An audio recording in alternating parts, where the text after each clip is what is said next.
My name is John Byrne. I'm from Dublin, Ireland. I play in a band called Patrick's Head.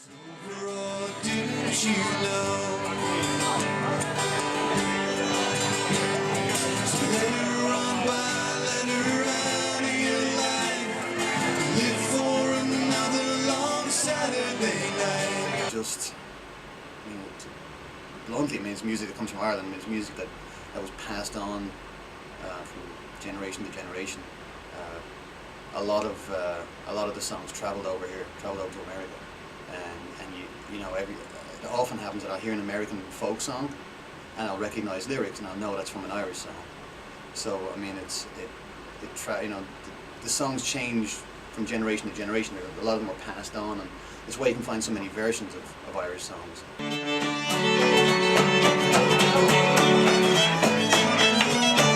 I'll always want to play my own songs, generally,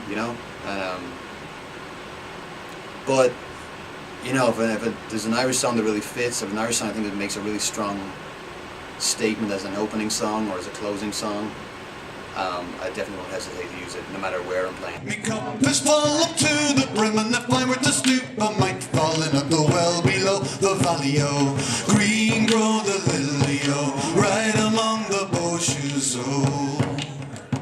I guess traditional Irish music, man, it's kind of hard to define, I suppose, because when a music is coming from so many different generations, it changes, I mean, U2 is technically Irish music, they're playing rock music. I guess traditional Irish music is, for me it was like the ballads that I heard growing up, and there's the reels and jigs and that you associate with sort of ceilidh music, and that's a music I'm really only starting to appreciate myself.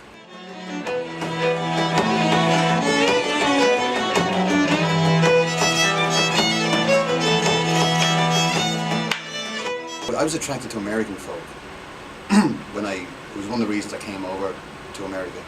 I was attracted I was a big fan of Bob Dylan, became a big fan of Bob Dylan.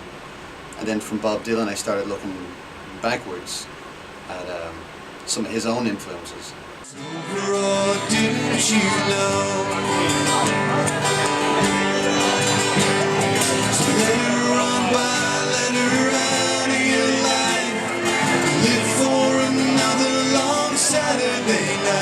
You kind of get a mixed bag. I think there's a general idea that Irish music is like, drinking songs and rowdy, that kind of stuff. And it's so much more than that, And it's if you have time to investigate it, it's those kind of songs really go into the background.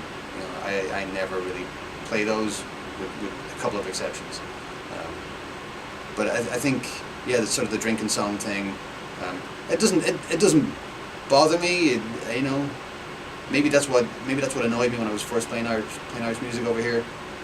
I just I don't feel like paying for these uneducated people, and now I feel like I want to play different songs and explain them if I can. She came to call us. She wanted to see all of us. I'm glad she didn't fall on us. She's 18 stone. I'm Mr. Millard Mayor. She sees this all you have to show to me.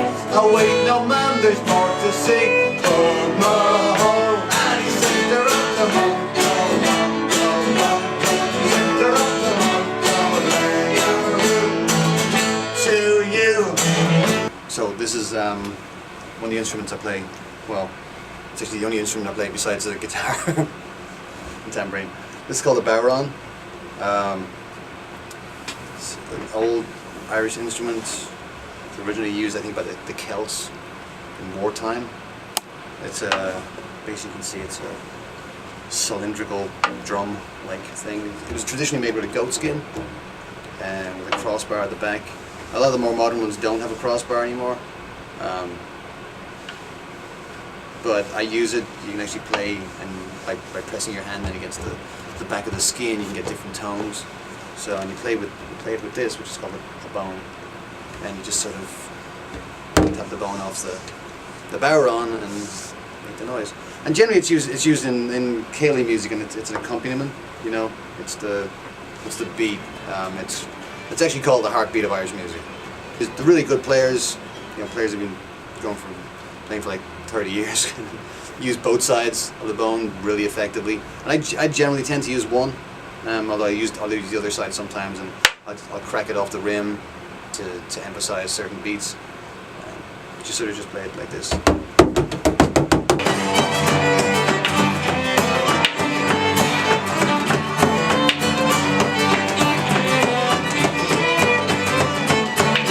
But I like playing these songs for the American audience because to me I was giving them something different. I was giving them a different Irish music. I was giving them better Irish music, and I sort of kept adding songs that I liked and kept telling people that I wasn't going to play certain songs.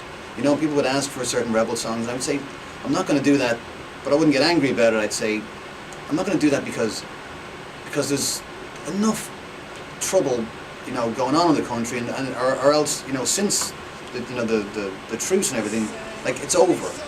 These songs, to me, these songs were only like keeping the hatred alive.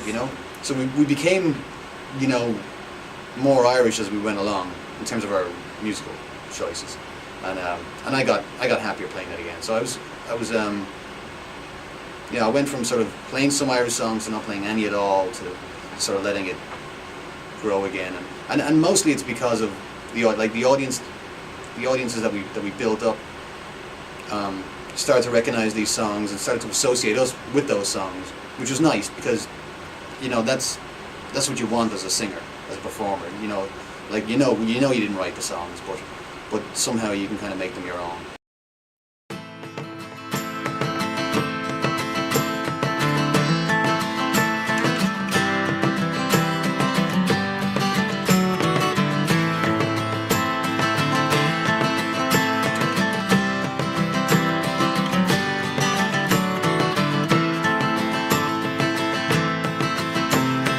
In 1803, well, we sailed out to sea, out from the sweet town of Derry, for Australia bound. If we didn't all drown, the marks of our feathers we carry. In our rusty iron chains bid farewell to our wains, our good women